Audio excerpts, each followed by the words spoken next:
Thailand dan Kemboja bersetuju melaksanakan gencatan senjata serta-merta tanpa syarat mulai tengah malam Isnin 28 Julai lalu. Perdana Menteri Datuk Seri Anwar Ibrahim memaklumkan keputusan itu dibuat selepas mesyuarat khas melibatkan pemangku Perdana Menteri Thailand Phumtham Wechayachai dan Perdana Menteri Kemboja Hun Manet yang berlangsung di Putrajaya.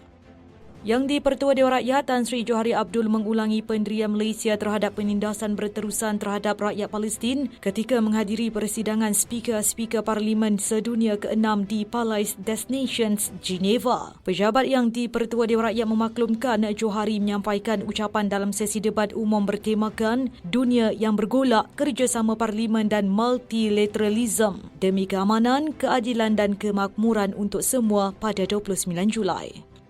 Malaysia dan Indonesia mencapai beberapa persetujuan penting dalam rundingan tahunan ke-13 yang berlangsung di Jakarta, termasuk isu sempadan, peluasan kerjasama ekonomi serta usaha mempercepat pelaksanaan projek tenaga baharu. Perdana Menteri Datuk Seri Anwar Ibrahim berkata antara pencapaian utama rundingan tersebut adalah pemeteraian 4 memorandum persefahaman MOU yang merangkumi isu sempadan termasuk pulau sebatik, kesihatan, maklumat dan komunikasi serta tadbir urus internet.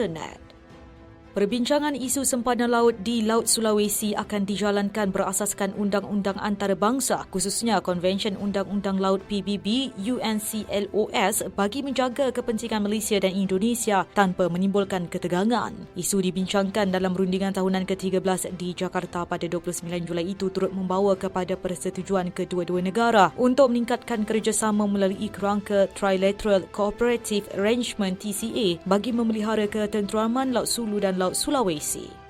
Kenderaan perdagangan yang tidak dilengkapi dengan sistem Speed Limitation Device SLD tidak boleh berada di jalan raya selepas penguatkuasaan pelaksanaan sistem itu bermula secara berfasa mulai 1 Oktober ini. Menteri Pengangkutan Anthony Locke berkata pelaksanaan sistem SLD ialah langkah penting bagi mengawal kelajuan kenderaan berat dan mengurangkan risiko kemalangan maut khususnya melibatkan bas dan lori. Selain sistem SLD sudah lama diwajibkan di negara-negara Eropah dan Singapura.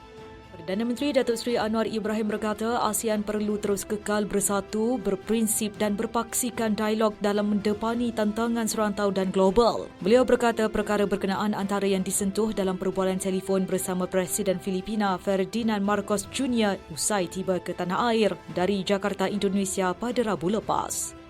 Pelan tindakan sara hidup negara yang baharu akan diperkenalkan dalam rancangan Malaysia ke-13 sebagai usaha menyeluruh memperkukuh perancangan, pelaksanaan dan pemantauan strategi untuk menangani kos sara hidup. Menurut dokumen RMK 13 yang dikeluarkan Kementerian Ekonomi, pelan baharu itu bakal memberi tumpuan antara lain kepada penstabilan harga barangan dan perkhidmatan serta pengurusan subsidi.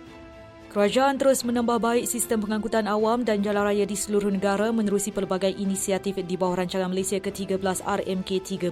Perdana Menteri Datuk Seri Anwar Ibrahim berkata 1,200 unit bas dan 300 unit van transit responsif DRT akan ditambah bagi meningkatkan ketersambungan batuan pertama dan akhir khususnya di bandar-bandar utama. Pembinaan dan naik taraf sepanjang 2,800 km melibatkan projek seperti jalan utama dari Nangas Serau ke Nangas Ranau, Kapit Sarawak, jalan dari Jambatan Sungai Air Tawar ke Hutan Melintang, Bagan Datuk Perak dan Jalan Posin Derut Lipis Pahang. Presiden Amerika Syarikat Donald Trump mengesahkan kehadirannya ke sidang kemuncak ASEAN ke-47 yang dijadual berlangsung di Kuala Lumpur pada Oktober ini menerusi perbualan telefon dengan Perdana Menteri Datuk Seri Anwar Ibrahim. Pengesahan itu dibuat susulan jemputan rasmi yang disampaikan kepada Trump menerusi Setiausaha Negara Amerika Syarikat Marco Rubio ketika kunjungan hormat beliau ke pejabat Perdana Menteri pada 10 Julai lalu. Malaysia beserta 4 lagi negara anggota ASEAN dikenakan tarif sebanyak 19% oleh Amerika Syarikat berkuat kuasa pada 1 Ogos. Menerusi perintah eksekutif yang dikeluarkan oleh Rumah Putih pada 31 Julai 2025, tarif sama turut dikenakan ke atas Kemboja, Filipina, Thailand serta Indonesia. Akta Majlis Perundingan Gaji Negara Pindaan 2025 berkuat kuasa pada 1 Ogos 2025 sekaligus menjadikan pembayaran gaji minimum semasa diperluas kepada pekerja kontrak perantisan selaras usaha kerajaan untuk meningkatkan perlindungan dan kebajikan semua golongan pekerja. Dengan itu, gaji minimum RM1,700 sebulan diperintahkan kepada majikan yang menggajikan kurang daripada 5 orang pekerja dan tidak menjalankan aktiviti profesional yang diklasifikasikan di bawah Yawaian Pengelasan Pekerjaan Malaysia MASCO 2020. Perdana Menteri Datuk Seri Anwar Ibrahim mengumumkan peruntukan RM100,000 kepada setiap kampung Lembaga Kemajuan Tanah Persekutuan Felda. Beliau berkata setiap kampung diberikan kebebasan untuk membangunkan projek pilihan di kampung masing-masing melalui peruntukan berkenaan.